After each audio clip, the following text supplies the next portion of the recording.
I have this like scenario in my mind right now. Tell me, how does it work? Like, let's say there's someone, right, who is using someone else's music and he doesn't know that there is even this copyright laws or things like Yeah. that. Because I think we have this kind of situation, like it's just an example, but with the thing with I think Chakka Panja, where I heard that Yeah. a guy suicided because he used Yes. it somewhere and something happened and that happened, What Yeah. are your plans to, like, or Mhm. what are your thoughts about that, like how to control that, how to like Mhm.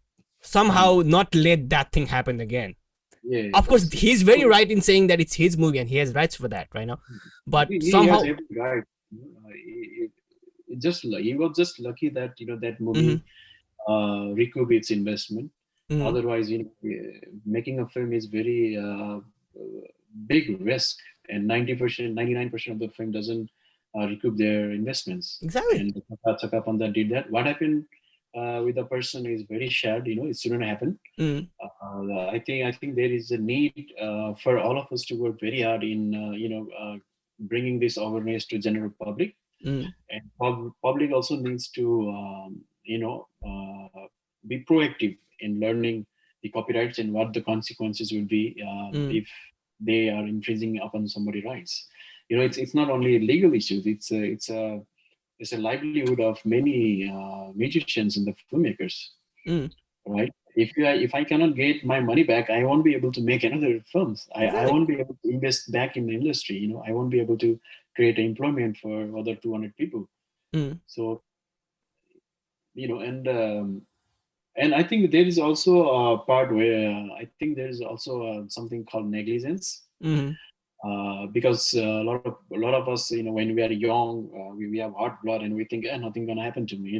Mm-hmm. How they are going to track us, or even they track us, they are not going to bring any lawsuits against me. Mm-hmm. So that is a very misconception that we have, and we also have a right now we have a Facebook groups of hundreds of thousands of people in a particular groups, right? They are in a group. So when one person insert the link, then 100,000 people are going to download that particular link. So Yeah. um, I think we need to come up with a solution. Every parties need to be responsible. They need to act naturally. Mm-hmm. Even the groups such as this, they should take the copyright infringement cases in their particular groups very seriously. Mm-hmm. Otherwise, there might be some repercussion. They might be liable for the damages if they Mm-hmm. let that happen again and again. And from the music industry and the film industry, that we need to work harder to make sure to let the people know that it's a protected property, and the people cannot reproduce it or retransmit it or Yeah, infringe. Yeah. that's what I was I asking you before too, like is there something happening to actually make people aware about things like that, you Uh, know I, I do not see any industrial push for this mm-hmm. because it's very hard to track or do something on this kind of scale. Mm-hmm. But I think there is one thing that is happening. The Film Development Board, in connection with the government, Mm-hmm. is bringing some school syllabus to take it to the primary level or the upper higher level. Mm. So that way they will be teaching about the films, so they will be teaching about the magic, and they will also be teaching about the copyright issues. Okay. So when we have a next generations coming in, they will be very well versed in these legal aspects and what they should do and they shouldn't do. But Okay. the improvement is always going to happen. We just want that the damages that these infringements brings Mm-hmm. should not be that severe, where one cannot operate their business again, Mm-hmm. or one cannot make their films or to make the music again.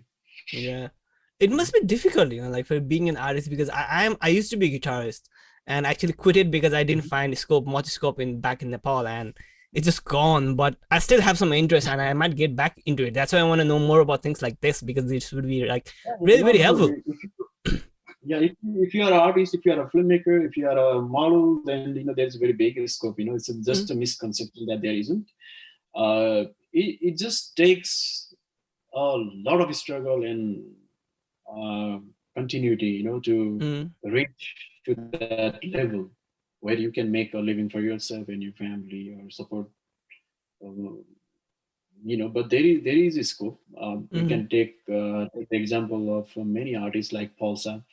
He does more than 30 videos in Mm-hmm. a month, right? Mm-hmm. There are many actresses, Achal Sharma. There's many heroines. Daya Rai, the Mm-hmm. most favorite artist. Siva Pariyar, Sugam Pokhrel. Mm-hmm. Every artist.